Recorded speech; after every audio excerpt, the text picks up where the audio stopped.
3, 2, 1, go! नमस्कार। आइए, आपका स्वागत है हमारे YouTube चैनल आकाश लेक्चर में।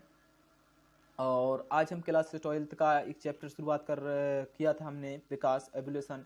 उसका जो अगला लेक्चर है वो आज हम लेकर आ रहे हैं।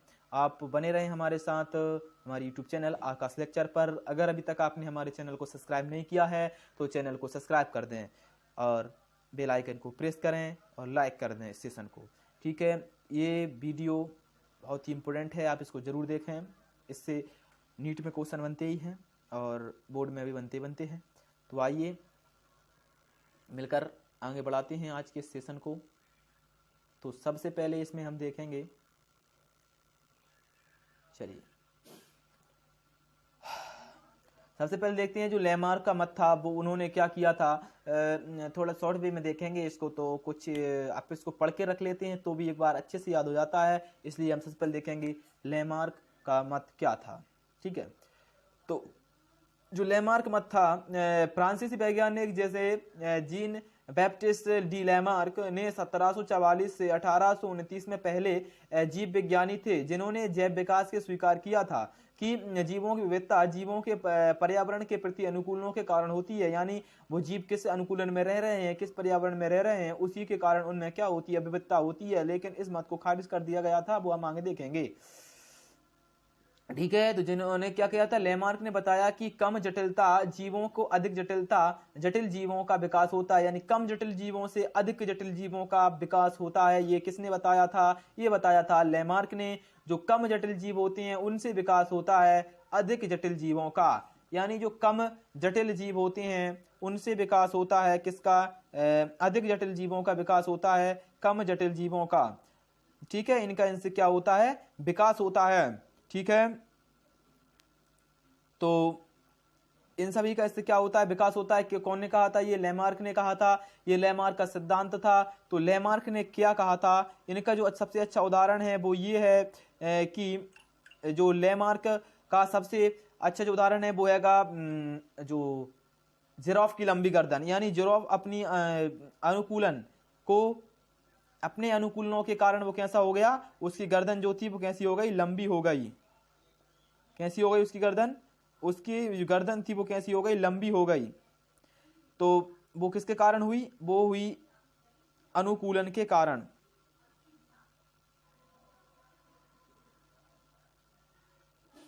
ठीक है, इन सब के कारण वो कैसी हो गई? लंबी हो गई। ठीक है, तो अब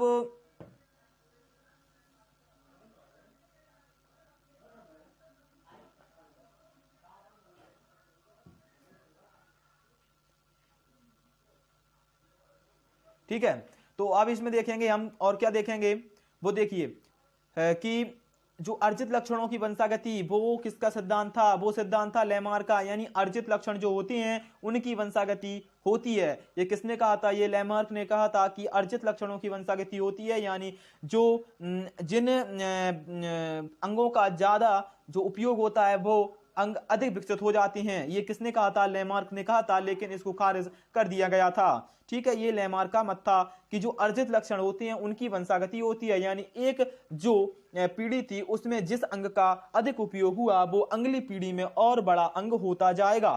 तो ये किसकी थी? अर्जित लक्षणों की वंशागति थी। ये किसने बताया था? ये बताया था लैमार्क ने कि अर्जित लक्षणों की जो है वंशागति होती है। ठीक है, तो लैमार्क ने अर्जित लक्षणों की वंशागति सिद्ध करने के लिए जिराफ का उदाहरण लिया था। हमने अभी बताया जिराफ का लंबी गर्दन होती है। वो किसने कहा था? वो कहा था लैमार्क ने।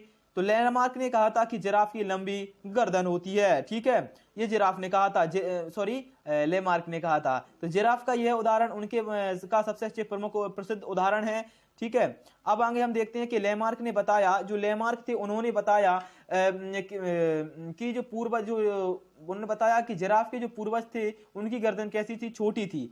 उनकी गर्दन कैसी थी? छोटी थी। उसके पूर्वजों की आज के समय में लंबी गर्दन वाले जिराफों की गर्दन धीरे धीरे समय के साथ विकसित हुई, क्योंकि इनके पूर्वजों के ऊंचे पेड़ों पर लगी पत्तियों को खाने के लिए अपनी गर्दन को कैसा करना पड़ा? ऊंचा करना पड़ा था अपनी गर्दन को। इस कारण से इनका विकास हुआ लंबी गर्दन वाले जिराफों का। ये किसका मत था? लेमार का मत था। लेमार का ऐसा मानना था। आज अनुवांशिकी को ज्ञान के आधार पर हम कह सकते हैं कि जीवन की अवधि में अर्जित किए गए लक्षण गुण अनुवांशिक परिवर्तनों में नहीं बदलते हैं, अतः संततियों में नए नहीं किए जा सकते हैं। जीवन के जो जैसे चूहों की कई पीढ़ियों तक पूंछ काट कर उनका प्रयोग किया गया था, लेकिन अगली पीढ़ी के जो जीव थे वो पूंछ कटे पैदा नहीं हुए थे। वो कैसे पैदा नहीं हुए थे? उनकी पूंछ तो साफ थी या सही थी। तो इससे यह सिद्ध होता है कि लेमार का मत कैसा था? गलत था। ठीक है, तो इससे सिद्ध हो गया था कि लेमार का मत गलत था। देखते हैं आगे और क्या है। आप अगर अभी फेसबुक पर लाइव चल रहे हैं, वहां से आपको देखना है, सीधे आकर के आप यूट्यूब पर आइए, वहां पर आकर आप आकाश लेक्चर को सर्च कीजिए और वहां से आज का हमारा ये वीडियो अपलोडेड रहेगा, आप इसको देख सकते हैं। वहां पर आपको सारा पीडीएफ नोट्स भी इसका पीडीएफ वे में भी आपको मिलेगा। ठीक है, अब आ जाते हैं जो लेमार्क, ये उनका प्रमाण था कि पहले जो जिराफ थे वो ऐसे थे, उनकी गर्दन इतना छोटा था, लेकिन वो ऊंचे पेड़ों के कारण उनका गर्दन जो था थोड़ा और बड़ा हो गया, फिर थोड़ा और बड़ा। जितने पेड़ बढ़ते गए उतना उनका गर्दन ऊंचा होता गया। तो जिराफ का जो अब गर्दन है वो इतना हो गया, ऐसा मानना था किसका? लेमार्क का। कि इस कारण से जिराफ का जो गर्दन था वो लंबा हो गया। ठीक है, अब हम देखेंगे आगे कि जैव विकास की परिभाषा क्या है, कि डेफिनेशन ऑफ ऑर्गेनिक एवोल्यूशन, इसकी डेफिनेशन क्या है जैव विकास की? तो किसी समष्टि अवस्था प्रजाति के गुणों के समय के साथ हुए बदलाव विकास कहलाते हैं। यानी किसी जो समष्टि है, कोई भी जैव विकास की परिभाषा ये है, ये क्लास 12th का चैप्टर चल रहा है। ठीक है, आप लेकर अब आएगा इसमें किसी समष्टि या जो अवस्था अथवा प्रजाति, कोई समष्टि हो सकती है, कोई प्रजाति हो सकती है, गुणों के साथ उसमें जो बदलाव होते हैं वही जैव विकास कहलाता है। इसी कारण प्राय प्राकृतिक चयन में फलस्वरूप समष्टियों के जीन पूरक यानी जेन प्रूफ जो थे पूल जो थे में हुआ बदलाव है। कभी कभी यह जैव विकास नई प्रजातियों की उत्पत्ति को भी प्रतिपादित करता है या प्रतिलक्षित करता है, आप इसको देख सकते हैं। चलो ठीक है, अब क्या होता है? जैव विकास के बदलावों के साथ अवतरण के रूप में परिभाषित किया जा सकता है, अर्थात समय के साथ विभिन्न पर्यावरणीय परिस्थितियों के लिए अनुकूलन हेतु हुए अनुवांशिक बाह्य बदलाव के कारण भी जो पूर्वज थे उनका अवतरण हो जाता है, एक नए पूर्वजों का निर्माण इसमें हो जाता है। ये जैव विकास के सारे क्या थे? प्रमाण थे। कुछ प्रमाण निम्नलिखित हैं। अब उसके कुछ प्रमाण हैं, वो क्या हैं वो देख सकते हैं। यहां से बहुत इंपोर्टेंट चैप्टर की शुरुआत हो रही है। क्या चैप्टर है वो? क्या चैप्टर है वो देख सकते हैं आप। थोड़ा रुकिए। हाँ, तो चैप्टर ये है कि अब समजात अंग, ये किसका प्रमाण थे? ये प्रमाण थे जैव विकास का। जो समजात अंग थे वो किसका प्रमाण थे? वो प्रमाण थे जैव विकास का। किसका प्रमाण थे? जैव विकास का प्रमाण थे। कौन? समजात अंग। तो सबसे पहले हम देखेंगे समजात अंग। क्या थे समजात अंग? देखो, व्हेल, चमगादड़ व मनुष्य जैसे स्तनधारियों के जो अग्रपाद होते हैं कि जो अस्थियों के प्रकारों में समानता होती है, उनके अस्थियों का जो प्रकार होता है उसमें समानता होती है। पूर्णता वो कैसे होते हैं? समान होते हैं। पूर्णता कैसे होते हैं? समान होते हैं। उनके जो अग्रपाद होते हैं वो पूर्णता कैसे होते हैं? समान होते हैं। अग्रपाद उनके पूर्णतः समान होते हैं। ये उनका समजात अंग होने का प्रमाण होता है। और लेकिन वो कार्य में तो अलग अलग होती हैं। कार्य में कैसे होती हैं? अलग अलग। यानी कि जो प्रकार में समान लेकिन कार्य में भिन्न होते हैं वही समजात अंग होते हैं। ठीक है, कार्य में तो अलग अलग होती हैं, प्रकार में समान, यानी उनकी अस्थियों का प्रकार समान होता है लेकिन कार्य अलग अलग होते हैं, वही होते हैं समजात अंग। ठीक है, तो ये है समजात अंग। आप इनको देख सकते हैं, ये समजात अंग हैं। देखिए, ये पत्ती इनके कार्य समान है, प्रकार समान है। ये इनका प्रकार, ये अस्थियां हैं। ये मनुष्य की अस्थि है, ये चीता की अस्थि है, ये व्हेल की अस्थि है, ये चमगादड़ की अस्थि है। ये सारी की सारी जो अस्थियां हैं, देखिए इसकी ऐसा है, ये सारी अस्थियों का जो आकार प्रकार है वो समान है। कैसा है? आकार प्रकार सभी समान है लेकिन इनके कार्य सभी के अलग अलग हैं। अग्रपाद की अस्थियां मनुष्य की होती हैं, वो हाथों के रूप में रूपांतरित हो जाती हैं, और इसकी पैरों के रूप में, आगे वाले पैरों के रूप में चीते की, और पंख जो भेल होती है उसको फैलाए यानी उसको तैरने के लिए इसमें रूपांतरित हो जाती हैं। ठीक है, और चमगादड़ की उड़ने के लिए रूपांतरित हो जाती हैं अग्रपाद की अस्थियां। यानी कि ये समान होती हैं। किसमें समान होती हैं? ये समान होती हैं, लेकिन ये प्रकार में समान होती हैं, ये कार में समान नहीं होती हैं। ये कार में समान नहीं होती हैं, ये प्रकार में समान होती हैं। आप इसको याद रखें, ये प्रकार में समान होती हैं, ये कार में समान नहीं होती हैं। ये तो हो गया सॉरी कौन से समझात अंग। अब हम देखेंगे आगे चलकर, तो इसका कुछ उदाहरण देखेंगे। सबसे पहले उदाहरण देखिए आप, उसके उदाहरण क्या हैं। तो पहला उदाहरण है कि बेल के अग्रपाद, जो बेल के जो फिलर होते हैं, बेल के फिलर के रूप में परिवर्तित होते हैं, अतः तैरने में मदद करते हैं। जो अग्रपाद होते हैं वो भेल के, वो तैरने में मदद करते हैं, ये होते हैं। ठीक है, ये तैरने में मदद करते हैं, अतः तैरने में ये मदद करते हैं। तो चमगादड़ में उड़ने में जो चमगादड़ में उड़ने के कार्य आते हैं, और चीते में दौड़ने के कार्य आते हैं, वो क्या होते हैं? अग्रपाद। ये अग्रपादों के समजात अंगों का ये मुख्य कार्य होता है। ठीक है, अब मनुष्य में विभिन्न प्रकार के कार्यों में संपन्न होते हैं, वो क्या होते हैं? सब समजात अंग होते हैं। ठीक है, तो संपन्न करने में करते हैं, लेकिन इसकी जो शारीरिक संरचना है वो समान होती है। यानी ये इनके जो संरचना है हड्डियों की वो तो समान होती है, लेकिन ये कार्य यानी काम जो करते हैं वो अलग अलग करते हैं। तो ये तो हो गया क्या? ये होते हैं अपने समजात अंग। ठीक है, इनके कुछ उदाहरण हमने देखे हैं आज, और अब हम आगे चलते हैं। अब देखेंगे हम संप्रति अंग। तो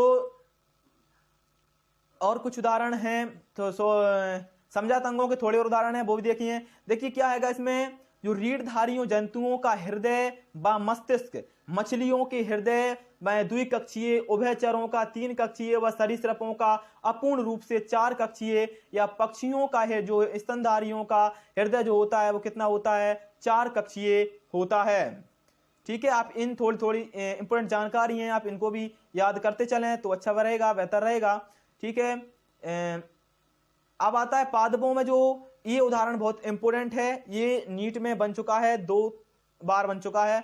इसको देखिए आप, क्या है कि पादपों जो बोगेवेलिया के कांटे होते हैं, जो कुकुरबिटा होते हैं उसके प्रतान होती हैं, ये क्वेश्चन बना है, वो किसका उदाहरण है? समजात अंग, संवृति अंग, या फिर अवशेषी अंग, या इनमें से कोई नहीं? ये क्वेश्चन बन चुका है बार बार। तो इसका जो उदाहरण उत्तर है वो क्या है? ये समजात अंगों के प्रकार होते हैं। ठीक है, ये समजात अंगों के प्रकार होते हैं। तो इसमें क्या आएगा, दोनों के बाह्य रूपों का कार्य अलग अलग है, लेकिन दोनों कांटे या प्रतान जो है कक्षीय कलिकाओं से रूपांतरित होती हैं, इसलिए ये कार्य प्रकार में बिल्कुल समान होते हैं। उसका क्या होते हैं? परिचायक होते हैं। समजात अंग एक दूसरे के साझी पूर्वता से जुड़े होते हैं। ठीक है, ये बना रहे। ये वीडियो अपलोडेड रहेगा यूट्यूब पर, आप वहां भी आकर इसको देख सकते हैं। ठीक है, अब इसमें क्या आएगा, जो तुल्य रूप अंग होंगे यानी एनालोगस जो ऑर्गन्स होती हैं वो क्या होते हैं, आप उनको देखिए। देखो, जीवों में जो ऐसे अंग होते हैं, ये समप्रति जो अंग होते हैं, ये जीवों में ऐसे अंग होते हैं कि यह है, जीवों में जो अंग होते हैं समप्रति अंग, ये कार्य में तो समान होती हैं। कार्य में कैसे होती हैं? ये कार्य में समान होती हैं, लेकिन ये आकार प्रकार में बिल्कुल भिन्न होती हैं। ये आकार प्रकार में कैसे होती हैं? बिल्कुल भिन्न होती हैं। आकार प्रकार में बिल्कुल भिन्न होती हैं, ये कहलाते हैं समवर्ती अंग। आकार प्रकार में बिल्कुल भिन्न होंगे लेकिन कार्य में समान होंगे, वो होते हैं समवर्ती अंग यानी तुल्य रूपी अंग। ठीक है, आप इनको याद कर सकते हैं।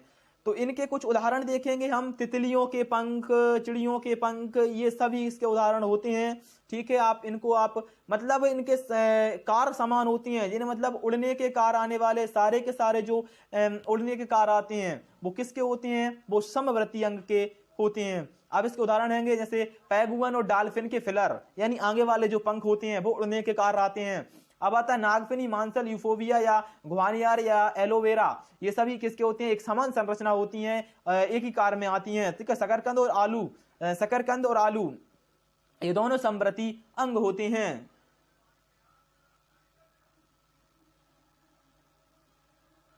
ठीक है, ये है। अब आता है शकरकंद व आलू। अब आता शकरकंद भोजन संचय हेतु जड़ का रूपांतरण है, जबकि आलू इसी कार्य हेतु तने का रूपांतरण है। मनुष्य के हाथ व हाथी की सूंड, मनुष्य के हाथ और हाथी की सूंड, ये भी किसका उदाहरण है? समवर्ती अंग का उदाहरण है। ठीक है, ये भी समवर्ती अंग का क्या है? उदाहरण है। तो दोनों ही भोजन ग्रहण करने वाले हैं व अन्य कार्यों में मदद करती हैं, किंतु दोनों संरचना में सार्थकता रखते हैं। ठीक है, ये आप इसको याद रखें। अब आता है अवशेषी अंग क्या होते हैं? ऐसे अंग जो पहले कार्य करते थे लेकिन अब वो कार्य नहीं करते हैं, वो अंग कहलाते हैं अवशेषी अंग। कौन से अंग कहलाते हैं? वो अवशेषी अंग कहलाते हैं। वो अवशेषी अंग कहलाते हैं। वो क्या कहलाते हैं? वो अवशेषी अंग कहलाते हैं। ठीक है, वो कहलाते हैं अवशेषी अंग। तो अवशेषी अंग शारीरिक लक्षण हैं जो जीवों में एक समूह के रूप में विकसित हैं, जबकि दूसरे समूह में अल्प विकसित एवं आकारशील होती हैं। ठीक है, कुछ में तो होती हैं विकसित लेकिन कुछ में आकारशील होती हैं, वो अंग कहलाते हैं अवशेषी अंग। क्या है उदाहरण? पुच्छ कशेरुक मनुष्य का, पुच्छ कशेरुक बेल के पाई जाने वाली अवशेषी श्रोणी, मेखला, पश्यपाद, मनुष्य में निषेचक पटल आदि, ये क्या होती हैं? सभी अवशेषी अंग होती हैं। ठीक है, अब डार्विन का प्राकृतिक चयनवाद इसकी व्याख्या नहीं करता। डार्विन का जो चयनवाद है वो इसकी व्याख्या ही नहीं करता।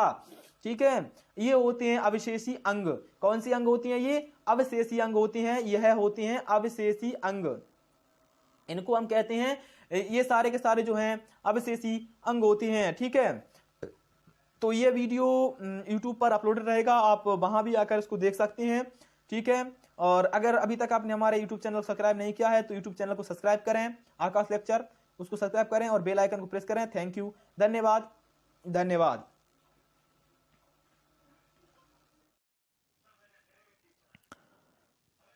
हमारे चैनल की सब्सक्राइब करने के लिए अपने सर्च बार में आकाश लेक्चर सर्च करें तो इस टाइप का इंटरफेस आएगा। आपको उस पर ध्यान नहीं देना है। हमारा जैसे ही ये लोगो आपको दिख रहा है, ये आए, इस पर क्लिक कर हमारे चैनल पर पहुंच जाना है। आपको वहां से कुछ इस टाइप का इंटरफेस आएगा। वहाँ आप होम का विजिट कर सकते हैं। यहाँ पर कुछ वीडियोज़ होती हैं, ये देखिए, ये यहाँ की वीडियो उपलब्ध हैं यहाँ पर जो, ठीक है, ये वीडियो देख सकते हैं। इसके बाद आप वीडियोस पर पहुंच सकते हैं, तो वहाँ पर हमारी सारी की सारी जो वीडियोस हैं वो इस टाइप से आपको मिल जाएंगी। आप किसी भी वीडियोस को वहाँ पर क्लिक कर सकते हैं और पहुंच सकते हैं आप उस वीडियो पर। ठीक है, हम कोई वीडियो क्लिक करते हैं, इसको सुनिए आप।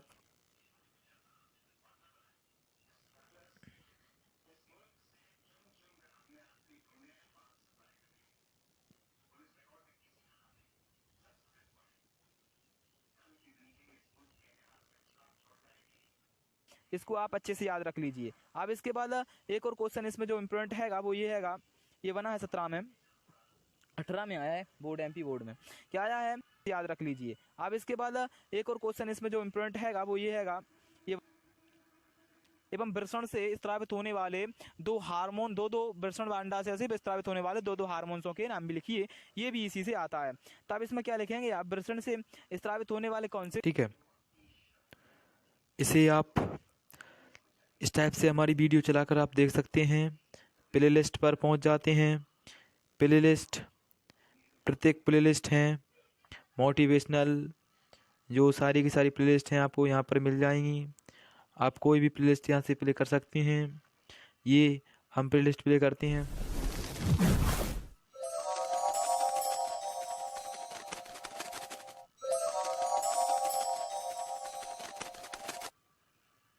बताना है। ठीक है, तो इनमें से हमें बताना है केवल एक सही हैगा या दो, केवल एक और दो सही हैं, ठीक केवल है, दो या 3 इस सही प्रकार हैं, से आप कोई केवल भी 3 सही प्लेलिस्ट हैं, केवल 1, 2 या 3 सही हैं। इसमें से हमें बताना है इसमें कौन चला सकते हैं। इसके बाद यहाँ पर तो आपको कुछ मिलेगा नहीं, यहाँ पर आ सकते हैं आप आ सकते हैं यहाँ पर अबाउट पर आकर के आपको यहाँ हमारा देखना है Instagram, Telegram channel, Telegram group, Facebook group. इन सभी को आपको क्या करना है, अगर पीडीएफ नोट चाहिए तो आप टेलीग्राम चैनल पर क्लिक करें और सीधे से आप हमारे टेलीग्राम चैनल पर पहुंच जाएंगे। वहां पर जाकर कुछ इस प्रकार का इंटरफेस खुलेगा और आप कोई भी वहां से हमारी पीडीएफ डाउनलोड कर सकते हैं। इस टाइप से क्लिक करना है, पीडीएफ ओपन हो जाएगी। ये देखिए पाचन तंत्र की ये पीडीएफ है, पूरी क्लियर दिखाई पड़ रही है। ह्यूमन फिजियोलॉजी का ये चैप्टर चल रहा है, इसमें पूरा का पूरा डिटेल से बताया गया है।